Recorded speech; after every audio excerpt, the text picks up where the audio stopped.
વાત આસ્થાની પલ્લીની, જ્યાં વરદાયની માતાની રૂપાલની પલ્લીની વાત કરી રહ્યો છું કે જ્યાં ગાંધીનગરના રૂપાલમાં મધ્યરાત્રિએ વરદાયની માતાની પલ્લી નીકળી।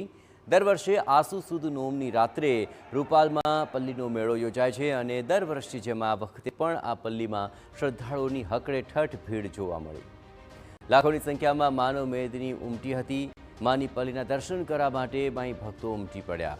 રૂપાલના 27 ચકલામાંથી પલ્લી પસાર થાય છે અને તેના પર હજારો લીટર શુદ્ધ ઘીનો અભિષેક કરવામાં આવે છે। રૂપાલમાં જાણે કે ઘીની નદીઓ વહેતી હોય તેવા દ્રશ્યો સર્જાયા હતા। ગુજરાતભરમાંથી શ્રદ્ધાળુઓ ખાસ આ પલ્લીના દર્શન માટે રૂપાલ આવતા હોય છે। નાના બાળકોને આ પલ્લીના દર્શન કરાવવાનો પણ વિશેષ મહિમા રહેલો છે।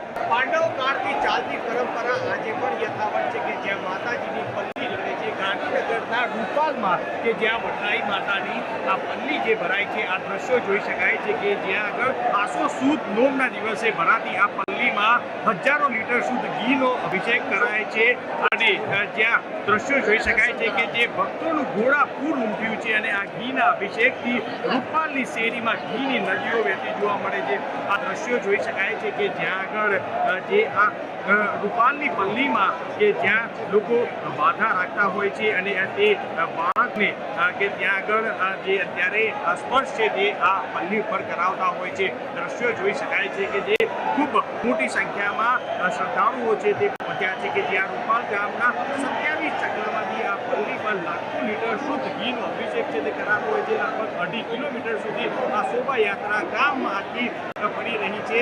જો કે પલ્લીની આ યાત્રા 4 વાગ્યાથી શરૂ થઈ ગઈ છે અને વહેલી સવાર સુધી ચાલશે અને લગભગ 10 લાખથી પણ વધુ આ પલ્લીમાં શ્રદ્ધાળુઓ ભાગ છે કે જે લેશે। એવું કહેવાય છે કે શ્રદ્ધાળુઓ દ્વારા માતાજીની પલ્લી ઉપર કરોડો રૂપિયાનું અશુદ્ધ ઘી છે તેનો અભિષેક છે તે કરાતો હોય છે। આ દ્રશ્યો જોઈ શકાય છે કે જે ભક્તો માનતા બાધા પૂર્ણ કરવા માટે અશુદ્ધ ઘીનો અભિષેક જે કરતા હોય છે। ત્યારે હાલ જય જય વરદાયીના જય ઘોષથી આ સમગ્ર રૂપાલનું ગગન જે તે ગુંજી ઉઠ્યું છે અને આ દ્રશ્યો જોઈ શકાય છે કે જે બાધા રાખી હોય તે બાળકો ખાસ તેના જે માતા પિતા છે કે જે જોઈ શકાય છે કે તેને અત્યારે હાલ આ પલ્લીમાં જે છે દર્શન છે તે કરાવતા હોય છે અને આ જ રીતના જોઈ શકાય છે કે જે આ ઘી જે શુદ્ધ ઘી છે કે તેનું અત્યારે હાલ અભિષેક છે તે કરાય છે। ત્યારે આ રૂપાલની પલ્લી બનાવનાર બધા કુમ સાથે મળી અને બનાવતા હોય છે જેથી પલ્લી સર્વ ધર્મ સંભાવના પ્રતિક જે છે તે ગણવાતી હોય છે।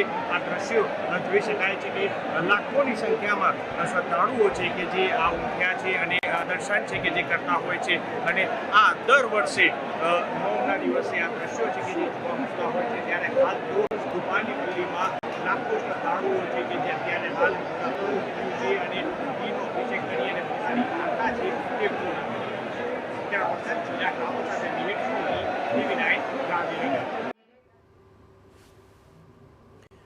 રૂપાલની પલ્લીની આ પરંપરા પાંડવકાલીન મનાય છે। પ્રચલિત કથા અનુસાર અજ્ઞાતવાસમાં જતા પહેલા પાંડવો માતા વરદાયનીના દર્શનાર્થે આવ્યા હતા અને માતાના આશીર્વાદથી જ તેમના શસ્ત્રો અહીં સંતાડ્યા હતા। અજ્ઞાતવાસ પૂર્ણ થયા બાદ પાંડવો જ્યારે પરત આવ્યા તે બાદ માતાની ઈચ્છાથી તેમણે પલ્લી ભરી હતી। માતાજી ત્યાંથી પ્રસન્ન થયા કે હું તમારા શસ્ત્રો સાચવીશ અને તમે હું કહું એ કરીશ। એટલે પાંડવોએ એમ કહ્યું કે સારું માતાજી અમે જે થાય અમે કરીશ। એટલે માતાજી એવું કહ્યું જ્યારે એ લોકો વનવાસ પૂરો કરીને આવ્યા ત્યારે એમના શસ્ત્રો આપ્યા અને માતાજી કહ્યું કે મારી એક પલ્લી નીકાળજો આ રીતે। એટલે ત્યારે પહેલાં સોનાની પલ્લી પછી ચાંદીની આવી હવે આની આવી અને આ રીતે વર્ષોની પરંપરા ચાલતી આવી।